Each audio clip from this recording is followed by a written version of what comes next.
Good morning and welcome to the trade setup right here on BQ Prime. I'm Neeraj Shah, and it's again a global day, or rather a day with global forces which will dictate how we might do, at least at the start. So, first, the news flow. US Treasury yield, 10-year yield, rose to 4.8, in fact, topped the 4.9 mark, which is the highest since 2007, if I'm not wrong. And that is a big news.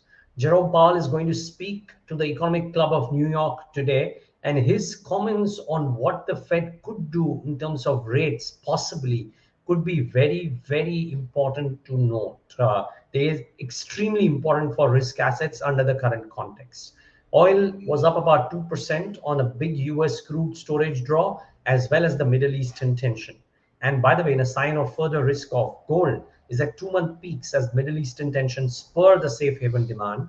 And in other news, Suzuki is going to make EVs in India, aims to export to Japan in 2025.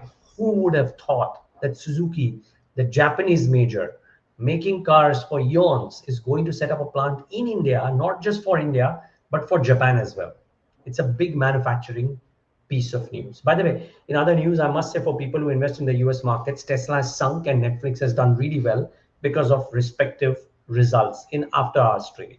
So the US markets had a bit of a pullback yesterday. The Nasdaq in particular 1.6%, but the Dow and the S&P 2 were weak, 1% and 1.3% respectively. The 10-year Treasury yield is the big news, 4.94, nearing 5%. Gold prices uptick, the Treasury yield uptick. Both point towards safe haven demand. I presume some of this could also be because of selling that's happened of the US treasuries by Chinese and Japanese government and some others. But I think that this recent rise around this whole, war rhetoric is due to the safe haven demand. Volatility at about 19, 10-year, the US dollar index 106.32. That's all par for the course. So the gift nifty, I would be really surprised if it's showing flattish move. Really, I think it'll be lower than this, but let's wait and watch. So the trade setup, I think the Indian markets will trade soft in line with the global markets and ahead of Fedspeak, which is, to my mind, probably the most important event of the day today. As big a day it is for results, but I think Jerome Powell's statements assume the highest significance. The hike in gold prices, if not the US Treasury yields, as I've said now, a precursor to the strong safe haven mood globally. It shows in the way fund flows have also happened, and I'll come to that in a moment. By the way, actually, maybe we can just show that plate once. Foreign investors sold about 1,800 crores in trade yesterday as well. So I reckon that there is a bit of risk aversion currently looking at the geopolitics. And by the way, by geopolitics, I don't just mean Israel and Hamas, but also what's happening in the South China Sea. Within pockets, when I speak to smart money and I'm trying to piece together what some of them have said over the last 3 or 4 days, building materials and auto linked names are seeing some serious interest among smart money for the last few sessions. And we're seeing some bit of this in the results as well. So day before yesterday, I mean, not because of results, but Supreme Industries was up. But we've seen what's happened to AP Apollo Tubes. We've seen the kind of results that have come in from Astron, and I'll vote on them. I'll just speak about them in a moment. So the building material space, the pipe companies, real estate companies themselves are all doing really well. So that is part one. And auto link names, save for exporters to US because of the United Auto Workers strike.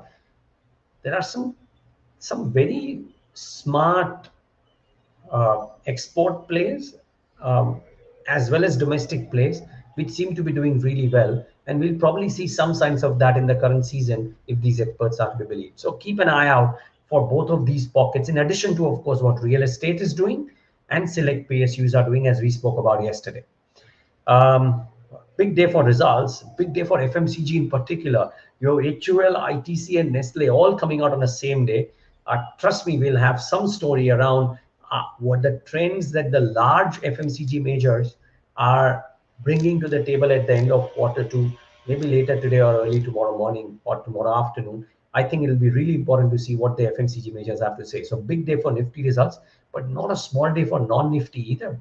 There is Havells, there is emphasis in Tata Communications, yes, but United Breweries, which becomes important. There is Coforge and emphasis, which line up the IT services pack. Then you have PVR Inox, and it'll be very important to see if indeed Goldman Sachs' view of 50% quarter-on-quarter growth turns out to be true or no. RK Forgings has had a remarkable last few quarters. Can the United Auto Workers strike put lay some bit of dampening to this one as well? And then Ganesh Housing Corp, which my colleague Alex has been speaking to for the last 2 quarters, just have had a phenomenal last 2 months or last 2 quarters. Let's see if they can do an encore. So a clutch of very important mid-sized names. Now the stocks to watch today, long list, so I'll go through them in a hurry. Firstly, Astral, extremely strong showing there. Revenue up 16.33% at 1363 crores versus 1171. Margins at 16.14 versus 12.29.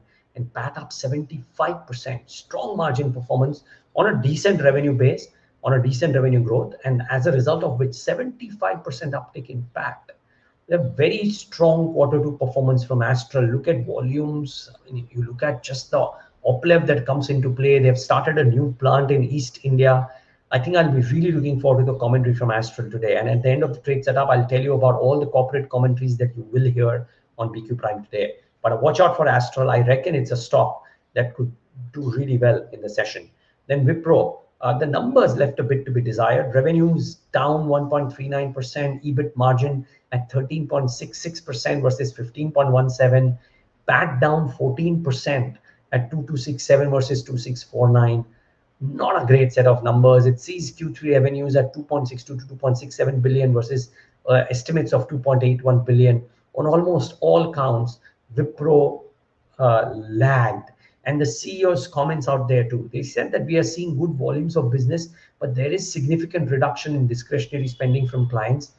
We are not growing, and that is a reality. Well, the CEO talking about this openly, the numbers looking wobbly, guidance being lower than estimated, brokerages by and large have cut the target price as well. I would reckon Wipro, which has already seen a bit of a pullback in recent times, could well have a bit of a tough day today. Watch out for this one. What could have a good day today? Bajaj Auto.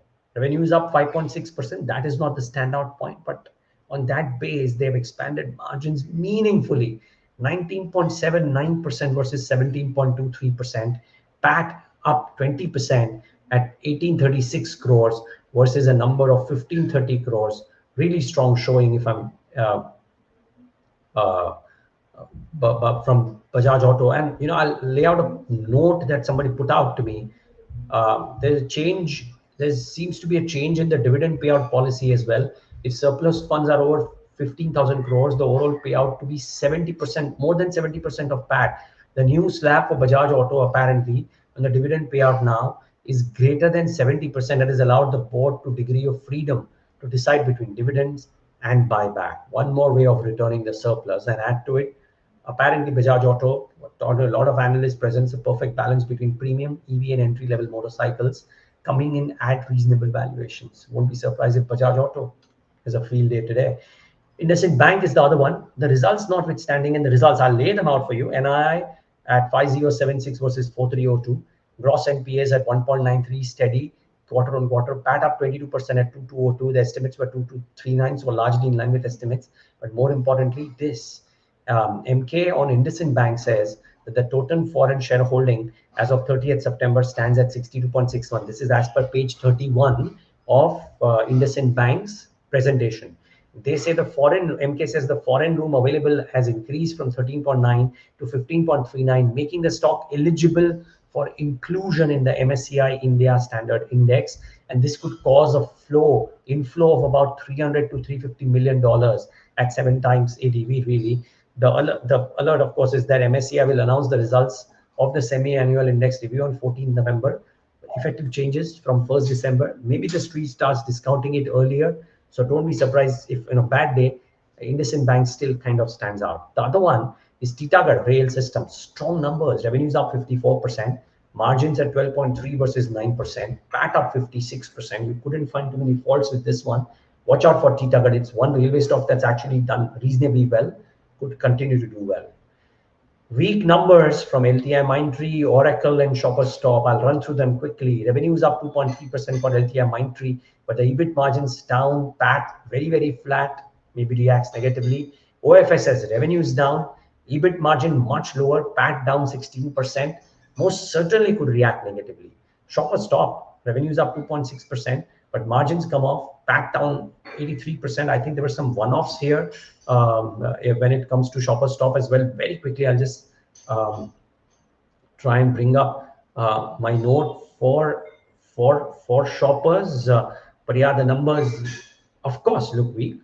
Uh, yeah, muted demand in apparels, declined share from private labels, which was offset by non-apparel segment, and a rebound in discretionary spending, which actually might help H2. So that is probably a small positive, but EBITDA margin certainly came off, and QOQ or YOY, very big downtick in the profit after tax numbers. So watch out for Shoppers Stop today as well.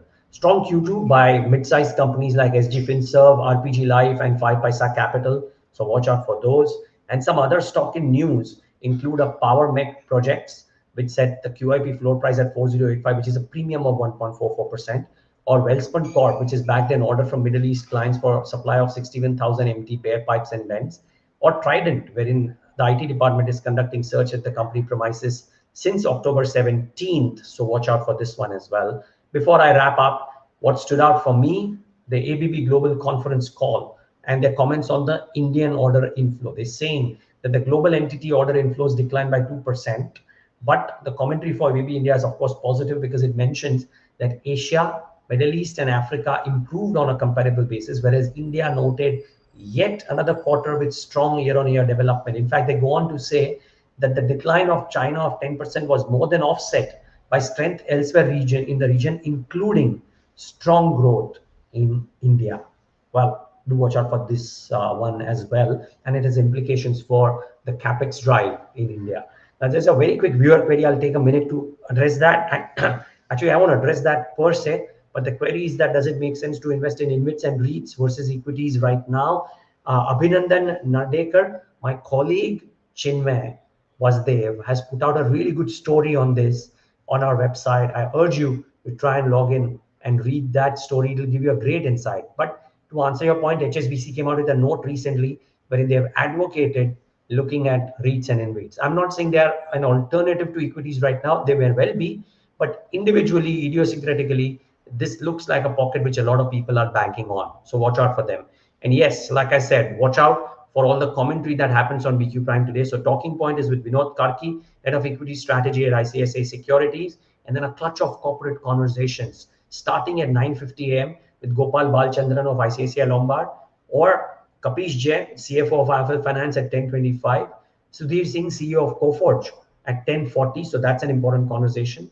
You will hear from Yugal Sikri, MD of RPG Life Sciences, after I thought a decent set of numbers, or Hiran Savlani of Astral at 1 p.m. after a blockbuster set of numbers, or LTM Mindtree and Sudhir Chaturvedi. It'll be interesting to see how he defends what's happened in the quarter gone by. So very interesting set of conversations today on BQ Prime. Thanks so much for tuning in, as usual, to the Trade Setup.